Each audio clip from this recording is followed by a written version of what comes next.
Right now, the world economy stands at an alarming precipice. But would it surprise you to learn that the events of today are nothing new? Give me the next few minutes, and I'll show you that there are cycles to history that can not only allow you to see the future, but to make preparations for the very predictable outcomes.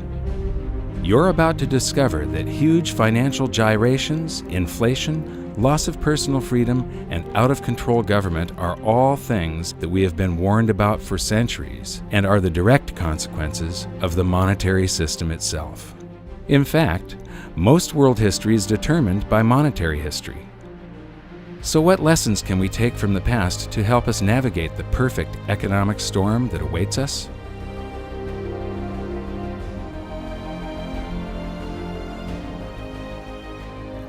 Debasing a nation's currency supply to pay for public works and war is a pattern that just repeats and repeats throughout history, and it's a pattern that always ends badly. In this double episode, we're going to create a timeline to show the similarities between ancient Rome and the United States today. Just like the USA, Rome started out as a republic after overthrowing a monarchy. So let's begin with their early economy in around 500 BC. In the early days of the Roman Republic, for the first 178 years, there's no evidence of big inflation. They were using gold and silver coinage mostly as their currency. Small denominations were made out of copper and bronze. Then Hannibal of Carthage starts to harass Rome in something called the Second Punic War. And to pay for this war, they did deficit spending by taking the coins that they took in taxes, melting them down, and adding cheap and abundant base metals such as copper so that they could mint more coins. This caused a big inflation, and the inflation was one of the factors that brought the Roman Republic down to a dictatorship, the Roman Empire. Most of Rome's gold and silver was stored in vaults under the floor of their treasury, which was also known as the Temple of Saturn. If you visit Rome, go to the Forum in the center of the city, where you can still find the ruins of the temple today. And here's something I found really interesting. The U.S. Treasury in Washington, D.C. has almost exactly the same design. So now let's start filling in our timeline of events to keep track of the major similarities between Rome and the USA. We just learned that the early Roman Republic enjoyed a long period of practically no inflation because they used sound money, pure gold and silver. Interestingly, the United States started on the same path. From the late 1700s to the early 1900s, prices were very stable thanks to laws that mandated the use of gold and silver as money, and our people were not robbed by inflation. But in both instances, it was the ongoing debasement of the money for war spending and public works that led to economic chaos. Tell us the parallels between Rome and what's happening in the United States today. Well, they're obviously two very different societies, but there are some broad parallels. Rome was a republic. They made sure they had two people each year who were the rulers, the consuls. They always changed because the Romans were worried. They'd had a monarchy before, very unpopular. They overthrew it, so they didn't want anyone getting too many powers. What did in Rome? No surprise, excessive taxation and debasing the money. When you look at the coinage, it started out being an exact measure of copper for the sestertii and silver for the denarii, and by the time it was all over, worth absolutely nothing with perhaps a wash of silver to make it look like the original thing, which is exactly what we're doing now. So these patterns repeat themselves. They always repeat themselves. The Romans were the first culture to understand that a currency maintains its value because of its rarity. Julius Paulus once said, "This device, being officially promulgated, circulates and maintains its purchasing power not so much from its substance as from its quantity." Even still, the Romans never stopped churning out more currency, just like the USA today and the ancient Greeks before them. But in their race to debase, the Romans came up with some new twists of their own. The first of these twists was coin clipping. Whenever a Roman would enter a government building, they'd simply clip the edge off of their gold or silver coin. They would save up all of those clippings, melt them down, and mint more coins, expanding the currency supply. And when that wasn't enough, they developed the art of revaluation, where you just take a coin and you stamp a new value on it. You got 100! That simple. The move away from precious metals to something less than precious metals, and the Roman Empire famously clipped their coins. This was a debasement of the currency. There wasn't a paper currency, but it was a debasement of the currency. In the US, there's a very interesting phenomenon going on where they're not clipping coins, but when you go to the supermarket, you find that the portions of the items at the supermarket on sale are shrinking. You know, the servings on various other consumer products are getting smaller and smaller, but this price is the same.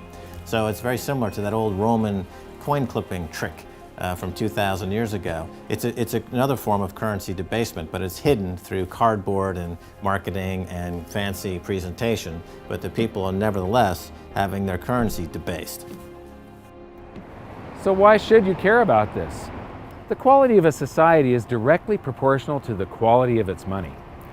Stable money leads to stable prices, which leads to a stable society, whereas debasement of the currency leads to the demise of empires. The major reason for Rome's ongoing currency debasement was to pay for their ever-expanding empire and never-ending wars.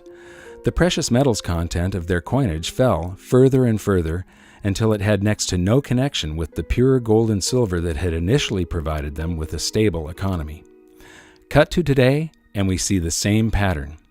Up until the outbreak of World War I, the United States had very high levels of precious metals in its coinage, and treasury notes were backed by gold at a 1-to-1 ratio. From there, the USA debased its currency more and more to pay for World War II, the Korean War, and then the Vietnam War, until finally, the link between gold and the US dollar was severed completely. For those new to the series, let's revisit the pivotal event that has managed to sneak under the radar of modern historians as nothing more than a side note, even though it will have repercussions for generations to come. It was an unprecedented act of global debasement by a modern wannabe emperor that would make any Roman ruler hang his head in shame. Most people think that President Nixon's criminal activities were limited to wiretapping and spying on the competition. But his greatest crime came on August 15th, 1971, when he severed the last ties between the dollar and gold, when he ended the Bretton Woods system. I have directed Secretary Connally to suspend temporarily the convertibility of the dollar into gold or other reserve assets, except in amounts and conditions determined to be in the interest of monetary stability and in the best interest of the United States. The Bretton Woods system tied all of the world's currencies to gold through the US dollar. But instead of running out and hanging the guy when he took the world off of gold, the world just yawned and accepted that we were now on a fiat currency system, that we were now on this infinitely expanding system, that we no longer had money, we had currency. Money should be a fixed measure of value. It's like 5,280 feet in a mile, or 12 inches in a foot. I gave the example. Imagine trying to build a house, say 2,500 square feet. If the foot changed each day, it was 12 inches one day, 10 the next, 20 the next. Very hard to do if that's changing. Or the clock. The 60 minutes an hour. Imagine if they floated the clock. So you had 60 minutes an hour one day, 30 the next, 90 the next. You'd soon have to have hedges, derivatives, futures to figure out how many hours you're working. You're baking a cake. I love this example. And it says bake the batter for 45 minutes. And then you have to figure out, is that inflation adjusted minutes? Is it a California minute, a Nevada minute? Just makes life infinitely complicated. So when you have a fixed measure, when you go to the market, you assume if you're getting 16 ounces of liquid, it's 16, not 13, not 18. Just makes commerce, which is the source of wealth, people doing things with each other, infinitely easier. It is very odd that we've established a situation where what people do is scramble to borrow liabilities. Certainly, I guess, the most attractive liability in the world, or put a different way, the most attractive free trading lie on the planet is the US dollar. We joke in investment conferences it's the worst currency in the world, except all the others. If you're going to trade in a lie, it better be a liquid lie. What the United States dollar has going for it is the most liquid lie in the world. I mean, if you think about the advantage that we have now, yes, it's a horrible thing to do morally, but what we do is amazing. It's amazing that we can get away with this. We print a lie, a dream, on a piece of paper, and we ship it to Brazil, and they send us coffee. And we ship the same lie to Germany, and they send us a Mercedes. And we ship the same lie to Japan, and they ship us a stereo. It's actually a pretty cool deal. I mean, I feel bad about it in a sense, but it's grandly amusing in a sort of a cosmic sense. You just need to understand that somehow, sometime, some way, there's going to be a reckoning. The dollar's involved worldwide as a major currency, so it's 1/2 of everything we do. And it has no definition. I used to get a charge out of asking Bernanke and Greenspan, define a dollar, and they can't define a dollar. In the old days it was a weight of silver, a weight of gold, and that's what it was supposed to be according to the Constitution.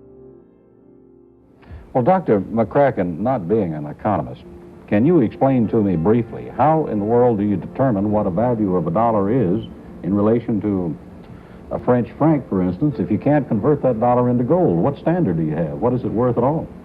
You determine that's going to be determined in the marketplace, just as really largely it has already. So what is this going to do then to, for instance, the speculator in gold? How is this going to affect him? Is the price going to drop or rise? The official price of gold, of course, has not been changed. That was not a part of this program at all, nor is that contemplated. Well, maybe they should have contemplated what was likely to happen, because for anyone who had studied history, the outcome was perfectly clear. Rather than help the economy, Nixon's actions made things a lot worse, and the public started feeling the effects of inflation much more acutely. It was hard for savers to keep their heads above water unless they had saved in the ultimate stores of value, gold and silver. Just as it had always done throughout history, gold once again accounted for the expanding fiat currency supply by rising in price to cover that supply. Gold had done this as recently as 1934, when the USA's debasement really started heating up and gold was revalued from $20.67 an ounce to $35 an ounce. Now the process began again as the public bid the price up from $35 an ounce in 1971, climbing all the way to $850 an ounce in 1980, easily accounting for the massive quantities of currency the USA had conjured out of thin air now that Nixon had removed all restrictions. Gold had once again held an out-of-control currency to answer. Getting back to the Julius Paulus quote about the value of a currency being decided by the quantity rather than the content, one of the biggest economic hurdles that mankind repeatedly trips on is that we have never been able to control the quantity of currency. And this is one of the reasons why gold has always been the ultimate money. It can't be printed and it keeps us in check. Today, I think cryptocurrencies are a very exciting development and have tremendous possibilities. The bottom line is that governments have a long history of trying to cheat gold, either through debasement or manipulation of the markets. But here's the thing. In the end, gold always wins. And that brings us back to the Romans, who went through many cycles of currency debasement for war spending, then inflation being felt by the public, then revaluation of the currency, then more debasement for deficit spending on war, resulting in even more inflation being felt by the public. The cycle repeated again and again. Those who were able to hold gold outside the official system maintained their purchasing power. Those who did not suffered greatly. In 270 AD, Emperor Aurelian took power and had the now worthless official coinage recalled and minted again to contain a small amount of silver, just 5%.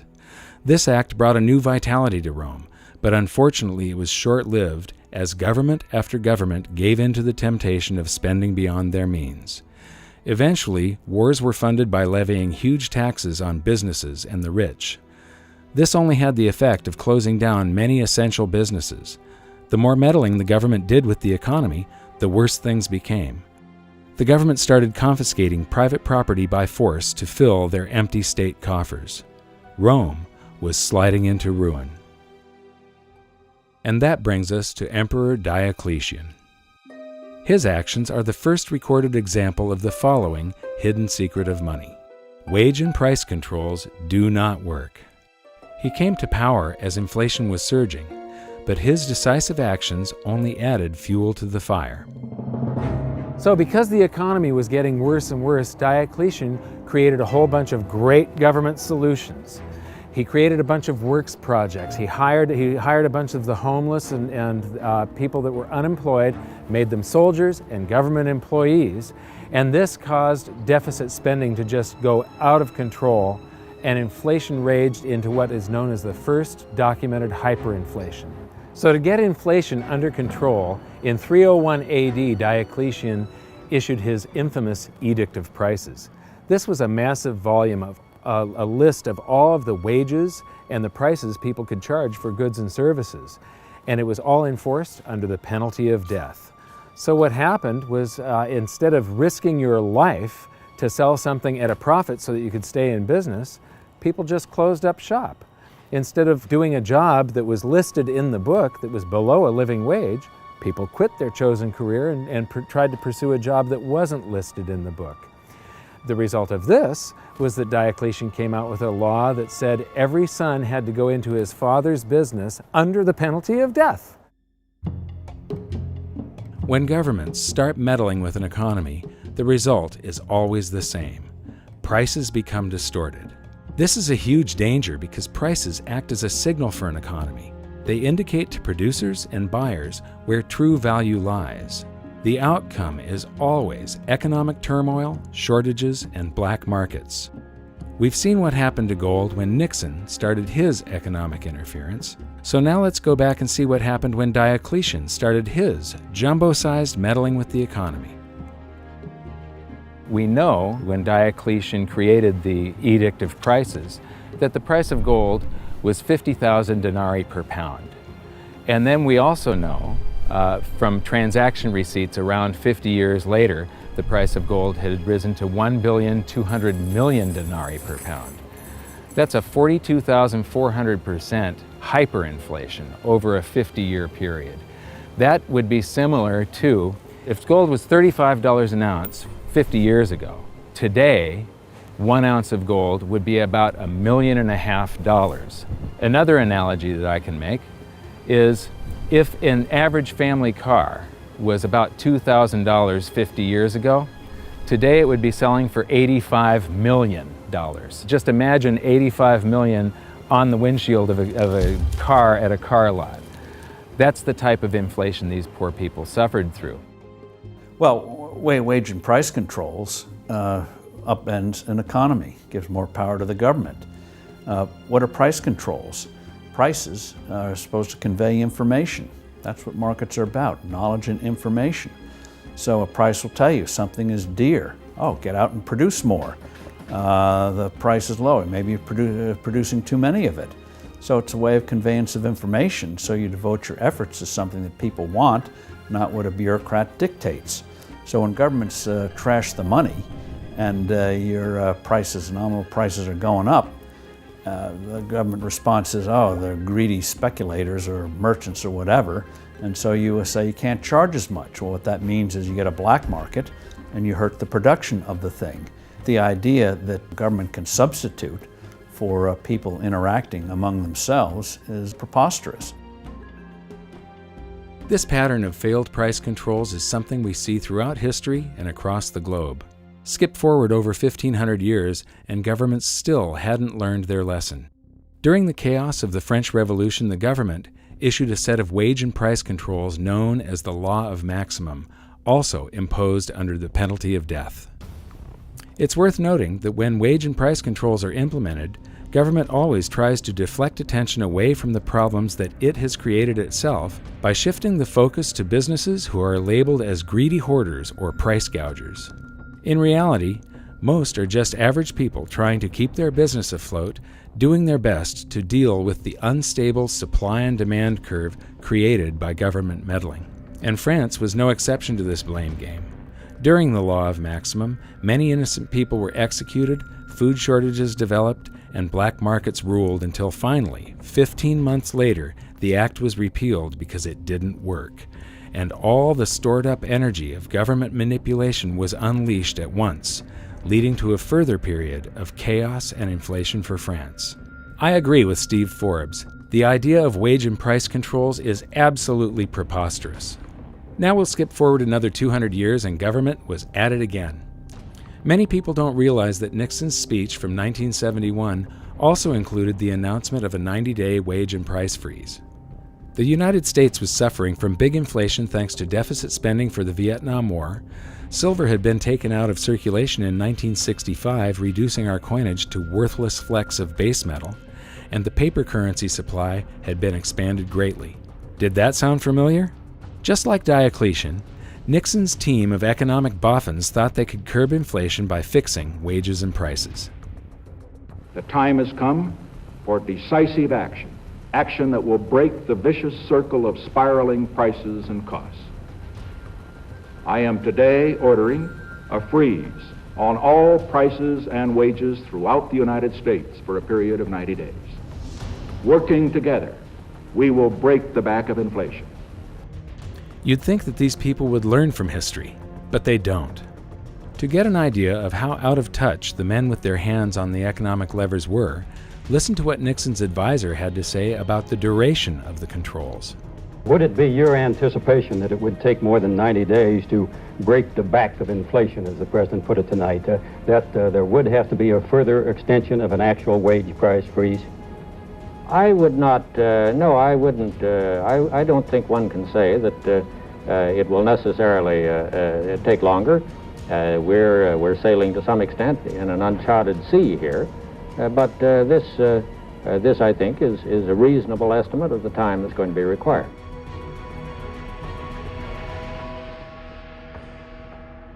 Glenn Rather. President Nixon is expected to speak for about 15 minutes on his new economic policies. The President's address tonight comes against a background of the following facts, among others: record high gold prices and rapidly increasing cost of living figures for most Americans. The wholesale price index rose by 2.1% during the month of May. The index of industrial commodities in the last 3 months has risen at an annual rate of 15.9%, the worst since the Korean War 20 years ago. All of that part of the general background of the President's remarks tonight. Every American family is confronted with a real and pressing problem of higher prices. And I have decided that the time has come to take strong and effective action to deal with that problem. Effective immediately, therefore, I am ordering a freeze on prices. This freeze will hold prices at levels no higher than those charged during the first 8 days of June. It will cover all prices paid by consumers. What was Albert Einstein saying? What kind of an idiot would do the same thing over and over and expect different results each time? And it's the same pattern that's happened repeatedly, cycle after cycle after cycle after cycle for thousands of years. A country borrows itself into bankruptcy. It creates more money to try to pay its debt. Prices go up. People rebel. The whole system falls apart. And I'm scared about it. Countries collapse over this. They go to war about this kind of thing. Rebellion in the street, overthrows of government, the whole 9 yards. There is nothing to be gained from inflation and everything to lose, and we're going to lose everything. Around the world, people don't seem to realize that government intervention always makes things worse. It's the government manipulating things. Whenever you manipulate something and try and control it over here, and not allow the free markets to balance everything all by themselves, something comes squirting out way over here that you just don't expect. For instance, the dot-com bubble popped in 2000. Alan Greenspan lowered interest rates to try and get the stock markets back up again, and he accidentally created a real estate bubble that's now devastating the world. Back during World War I, they inflated the currency supply tremendously. The Federal Reserve was born just at the beginning of World War I. We added to the currency supply by adding bonds to back our currency along with gold. Then there was this big, it's called the Depression of 1921. It's the single greatest deflation that the U.S. has ever seen. It's bigger than the Great Depression. The contraction of the currency supply was huge.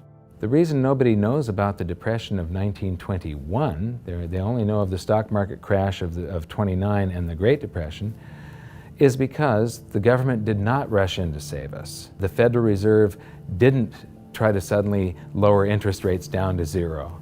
They didn't manipulate the free markets. They let the free markets work.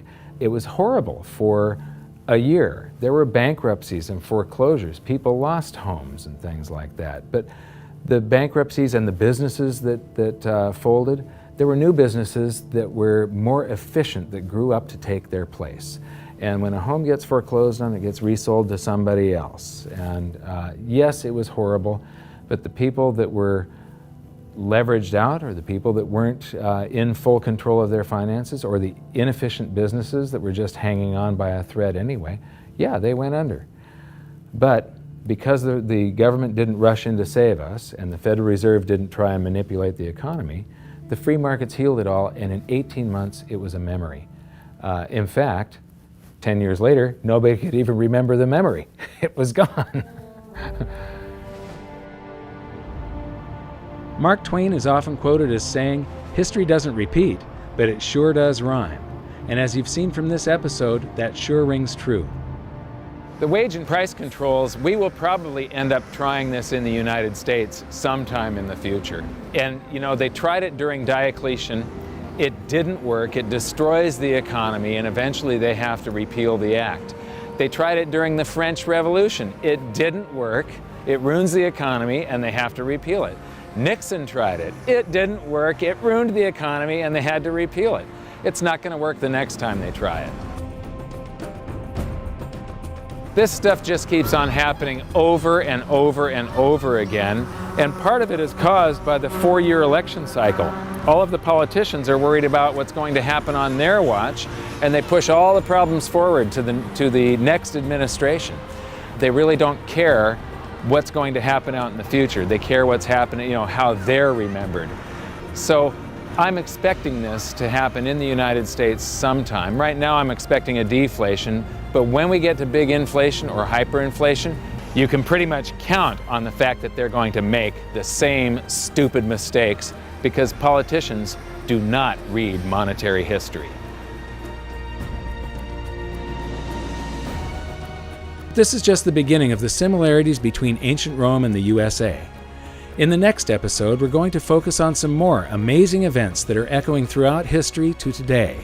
And we'll see what the future holds for the United States if we continue down the same path so many societies have gone before.